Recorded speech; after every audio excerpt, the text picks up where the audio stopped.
नमस्ते दोस्तों, स्वागत है आपका हमारे चैनल पर। आज हम एक ऐसे विषय पर बात करने जा रहे हैं जो न केवल रोमांचक है बल्कि हमारे दैनिक जीवन में बहुत महत्वपूर्ण भी है। हम बात करेंगे डार्क साइकोलॉजी और मैनिपुलेशन के बारे में। यह एक ऐसी दुनिया है जहां मनोवैज्ञानिक तकनीकों का उपयोग करके लोग दूसरों को प्रभावित करते हैं, कभी कभी गलत इरादों के साथ।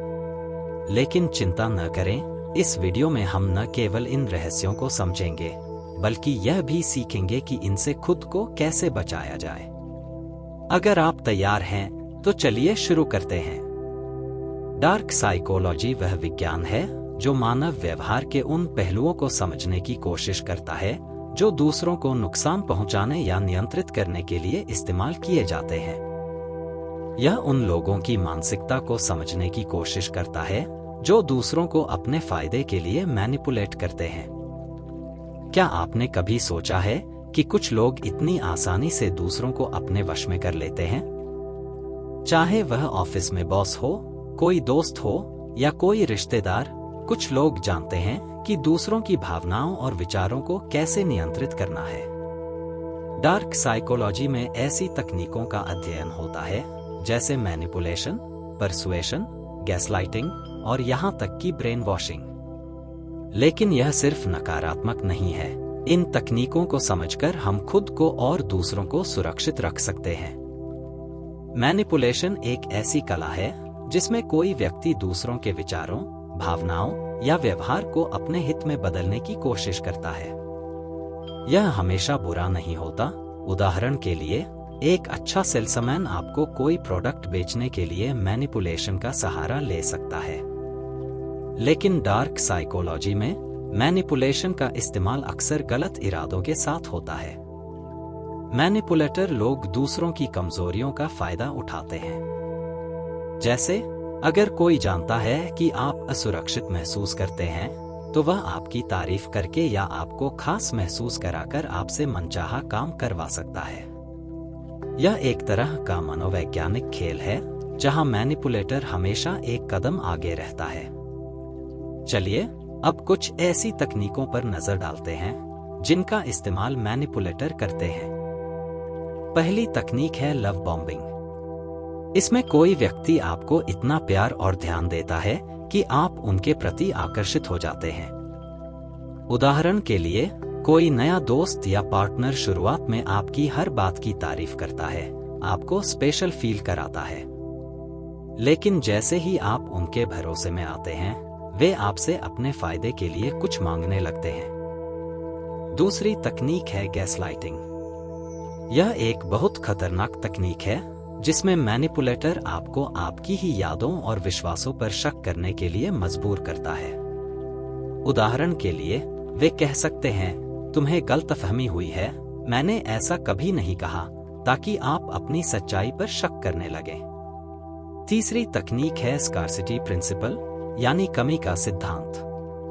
इसमें मैनिपुलेटर आपको यह विश्वास दिलाता है कि कोई चीज बहुत सीमित है, जैसे यह ऑफर सिर्फ आज तक है, ताकि आप जल्दबाजी में फैसला लें। गैसलाइटिंग के बारे में थोड़ा और विस्तार से बात करते हैं, क्योंकि यह डार्क साइकोलॉजी की सबसे खतरनाक तकनीकों में से एक है। गैसलाइटिंग में मैनिपुलेटर धीरे धीरे आपके आत्मविश्वास को कम करता है। वे आपको यह विश्वास दिलाते हैं कि आपकी सोच, आपकी यादें या आपकी भावनाएं गलत हैं। उदाहरण के लिए, अगर आप अपने पार्टनर से कहते हैं कि उनकी कोई बात आपको बुरी लगी, तो वे कह सकते हैं, तुम बहुत ज्यादा संवेदनशील हो, मैंने तो कुछ गलत नहीं कहा। धीरे धीरे आप अपनी भावनाओं पर शक करने लगते हैं और मैनिपुलेटर का आप पर नियंत्रण बढ़ जाता है। यह तकनीक रिश्तों, कार्यस्थल और यहाँ तक कि परिवारों में भी इस्तेमाल हो सकती है। गैसलाइटिंग से बचने का सबसे अच्छा तरीका है अपनी भावनाओं पर भरोसा करना और दूसरों से सपोर्ट लेना। डार्क साइकोलॉजी में न्यूरोलिंग्विस्टिक प्रोग्रामिंग (NLP) का भी बहुत इस्तेमाल होता है। NLP एक ऐसी तकनीक है जो भाषा और व्यवहार के पैटर्न का उपयोग करके लोगों के दिमाग को प्रभावित करती है। उदाहरण के लिए, कोई मैनिपुलेटर आपकी बॉडी लैंग्वेज को कॉपी कर सकता है, जिसे मिररिंग कहते हैं, ताकि आप उनके साथ सहज महसूस करें। या फिर वे खास शब्दों का इस्तेमाल करके आपके दिमाग में कुछ विचार डाल सकते हैं। एनएलपी का सही उपयोग आपको आत्मविश्वास बढ़ाने में मदद कर सकता है, लेकिन डार्क साइकोलॉजी में इसका दुरुपयोग दूसरों को नियंत्रित करने के लिए किया जाता है। अगर आप एनएलपी के बारे में जानना चाहते हैं, तो यह समझना जरूरी है कि यह एक तलवार की तरह है। इसका इस्तेमाल अच्छे और बुरे दोनों तरीकों से हो सकता है। अब सवाल यह है कि हम डार्क साइकोलॉजी और मैनिपुलेशन से खुद को कैसे बचा सकते हैं। सबसे पहला कदम है जागरूकता। जब आप इन तकनीकों को समझ लेते हैं, तो मैनिपुलेटर का जादू आप पर कम काम करता है। दूसरा, अपनी सीमाएं तय करें। अगर कोई आपको असहज महसूस करा रहा है, तो नहीं कहने में संकोच न करें। तीसरा, अपनी भावनाओं पर भरोसा करें। अगर आपको लगता है कि कोई आपको गलत तरीके से प्रभावित करने की कोशिश कर रहा है, तो अपनी अंतरात्मा की आवाज सुनें। चौथा, दूसरों से सपोर्ट लें। अपने दोस्तों, परिवार या किसी विश्वसनीय व्यक्ति से बात करें, ताकि आप गैसलाइटिंग जैसे जाल में न फंसे। और सबसे महत्वपूर्ण, अपनी आत्मछवि को मजबूत करें। जब आप अपने आप में आत्मविश्वास रखते हैं, तो कोई भी आपको आसानी से मैनिपुलेट नहीं कर सकता। डार्क साइकोलॉजी को समझना अपने आप में गलत नहीं है।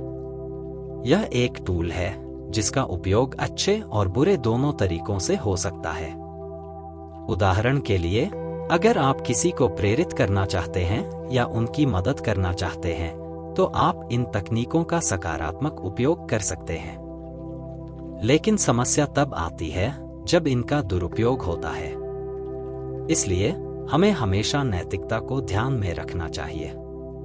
दूसरों को नुकसान पहुंचाने या उनका शोषण करने के लिए इन तकनीकों का उपयोग करना न केवल गलत है, बल्कि यह लंबे समय में आपके लिए भी नुकसानदायक हो सकता है। एक अच्छा इंसान बनने के लिए हमें दूसरों की भावनाओं का सम्मान करना चाहिए और उनकी भलाई के लिए काम करना चाहिए। आपको यह जानकर आश्चर्य हो सकता है कि डार्क साइकोलॉजी हमारे आसपास हर जगह मौजूद है। विज्ञापन, राजनीति, सोशल मीडिया और यहाँ तक कि हमारे निजी रिश्तों में भी इसका असर देखा जा सकता है। उदाहरण के लिए, सोशल मीडिया पर आपको डराने या उत्साहित करने वाली पोस्ट्स दिखाई देती हैं, जो आपके दिमाग को प्रभावित करती हैं। विज्ञापनों में सीमित समय का ऑफर जैसी बातें आपको जल्दी खरीदने के लिए मजबूर करती हैं। यह सब डार्क साइकोलॉजी का हिस्सा है। लेकिन इसका मतलब यह नहीं कि हर कोई आपका शोषण करने की कोशिश कर रहा है। यह समझना जरूरी है कि कहां सामान्य प्रभाव है और कहां मैनिपुलेशन शुरू होता है।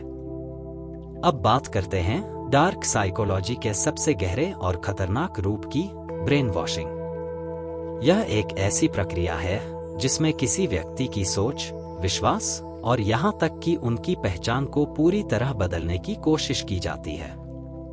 ब्रेन वॉशिंग अक्सर संगठनों, पंथों या कुछ खास समूहों में देखी जाती है, जहां लोग अपने अनुयायियों को नियंत्रित करने के लिए मनोवैज्ञानिक तकनीकों का उपयोग करते हैं।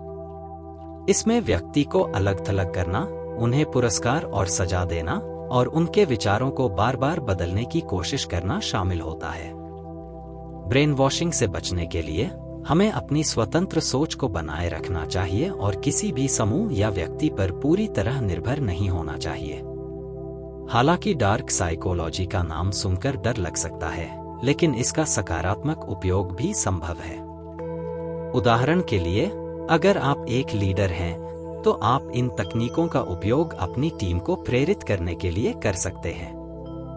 अगर आप एक शिक्षक हैं, तो आप बच्चों को सकारात्मक व्यवहार अपनाने के लिए प्रेरित कर सकते हैं। महत्वपूर्ण यह है कि आप इन तकनीकों का उपयोग दूसरों की भलाई के लिए करें, न कि उनके नुकसान के लिए। डार्क साइकोलॉजी को समझने से आप न केवल दूसरों को समझ सकते हैं, बल्कि अपनी कमजोरियों को भी पहचान सकते हैं और उन्हें सुधार सकते हैं।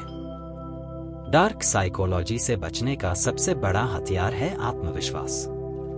जब आप अपने आप में विश्वास रखते हैं तो कोई भी आपको आसानी से मैनिपुलेट नहीं कर सकता। आत्मविश्वास बढ़ाने के लिए आपको अपनी ताकत और कमजोरियों को समझना होगा।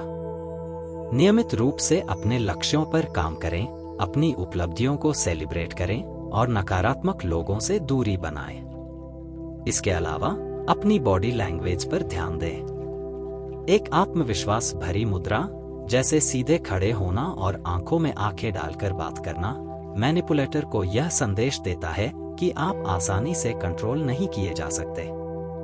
आज की दुनिया में सोशल मीडिया डार्क साइकोलॉजी का एक बड़ा मंच बन गया है। क्या आपने कभी गौर किया है कि कुछ पोस्ट्स आपको गुस्सा दिलाती हैं, कुछ आपको डराती हैं और कुछ आपको तुरंत कुछ खरीदने के लिए प्रेरित करती हैं? यह सब सोच समझकर किया जाता है। सोशल मीडिया कंपनियां और विज्ञापनदाता डार्क साइकोलॉजी की तकनीकों का उपयोग करके आपकी भावनाओं को प्रभावित करते हैं।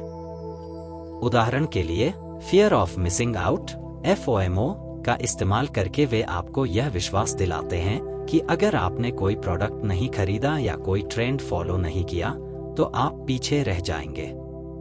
इससे बचने के लिए सोशल मीडिया का उपयोग सीमित करें और जो आप देखते हैं उस पर सवाल उठाएं।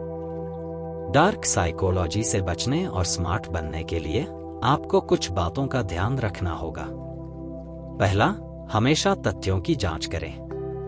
अगर कोई आपको कुछ विश्वास करने के लिए कह रहा है तो बिना सवाल किए उसे स्वीकार न करें। दूसरा, अपनी भावनाओं को समझें।